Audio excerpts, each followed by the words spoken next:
Hello everyone, I hope you're having a great day. Today I am bringing you a guide on one of the best ways I've found to make raw GP and an iron after the new Guardians of the Rift update.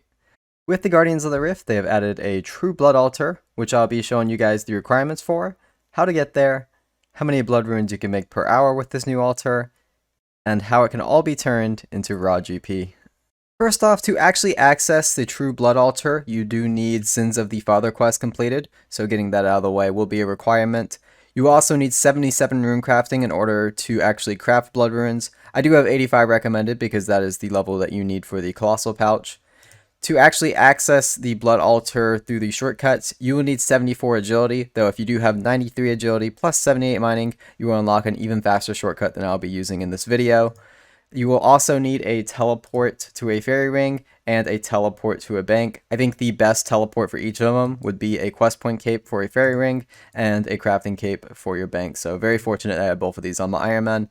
And then the last requirement, which isn't a requirement but a strong recommend, is that you go ahead and grab the full robe set from the Guardians of the Rift minigame. It'll allow you to craft 60% more blood runes, and also a Colossal Pouch just to have 50 extra essence in your inventory at a time. Though if you don't have a Colossal Pouch, just bring whatever pouches you have. They're very, very good. Now I'm going to show you guys how to actually get to the Blood Altar. As you can see, the Fairy Ring DLS puts you to a series of shortcuts to access the True Blood Altar.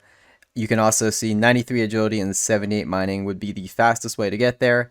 If you are going to use that path, make sure you bring a pickaxe for your first run, but you do not need it for subsequent runs. And I will be using the 74 agility shortcut in this video, so let's go ahead and show a full run of that.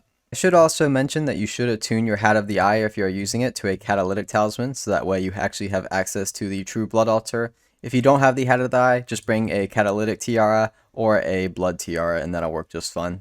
Starting out, I like to have the runes for NPC contact in my rune pouch, so whenever my pouch degrades, I can go ahead and take that out. So we are just going to start by getting the pure essence out of my bank and throwing them all into the Colossal Pouch, also filling my inventory, and then we're going to use our quest point cape to get to the nearest fairy ring. Have your last destination set to DLS, and then we are going to go through, and it is going to take us deep below the Myrick. We go ahead and take this cave entrance immediately south.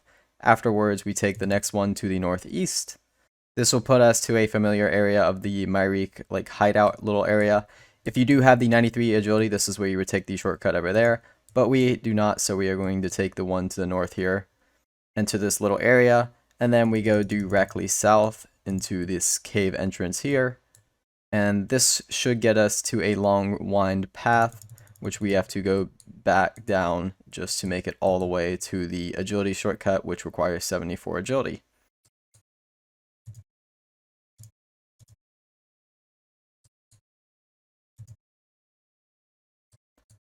Once we're here, just go ahead and enter this little agility shortcut, and then we have to subsequently enter another agility shortcut, and then right after entering this agility shortcut, we are going to make our way to the True Blood Altar here. So, as long as you have a TRA on, you can go ahead and enter, and then we are going to craft our blood runes.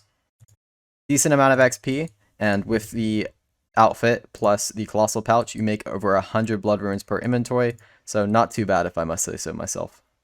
Now I'm going to go ahead and do this method for an entire hour just to see how many blood runes I can make per hour. I went ahead and put all of my blood runes into the group storage, so that way we'll know exactly how many blood runes we make after this hour. So let's get started. Okay, I have been crafting blood runes with this new True Blood Altar for about an hour now. Maybe not exactly, maybe a little bit over, maybe a little bit under, to be completely honest. And I have actually not been looking at my blood rune stack, so I'm very excited to look at that. Go ahead and deposit these, and if we scroll up, 4,800 blood runes in about an hour. Probably could have pushed it to 5k, really wish I hit the 5k mark, but I am still extremely excited about that.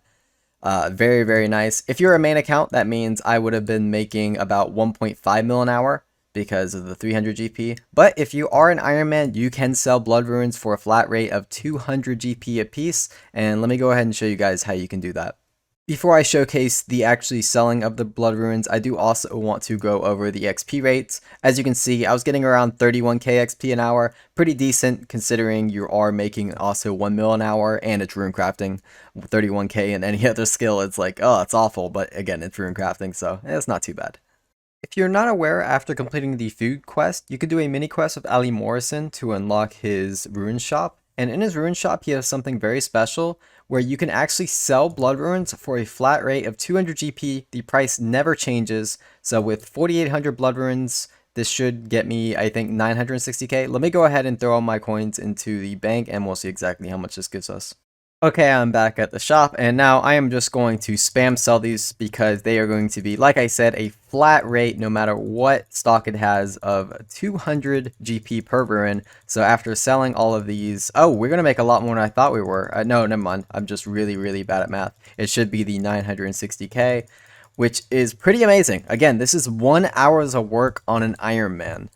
960k. Basically, I want to call it a mil just because I know if I was just a slightly bit more efficient, I could have easily made 1 mil an hour. Plus, if I had, the 93 agility shortcut, then I would have made a lot more than over 1 mil. But 1 mil an hour on an Iron Man is kind of just unheard of unless you're doing things like Hydra or really high level Slayer. This, in my opinion, is kind of a mid-game thing. With Guardians of the Rift, it's like 40 hours to get probably 85 rune crafting plus the Colossal Pouch. Maybe I'm a bit off there.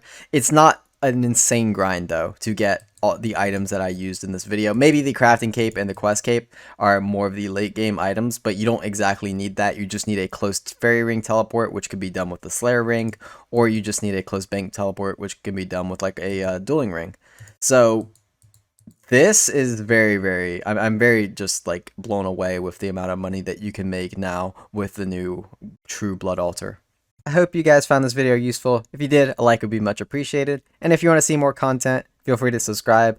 And I'll see you guys very soon with another video. I'm still kind of just in shock at how much money you make from blood runes now. Rune crafting is now very good.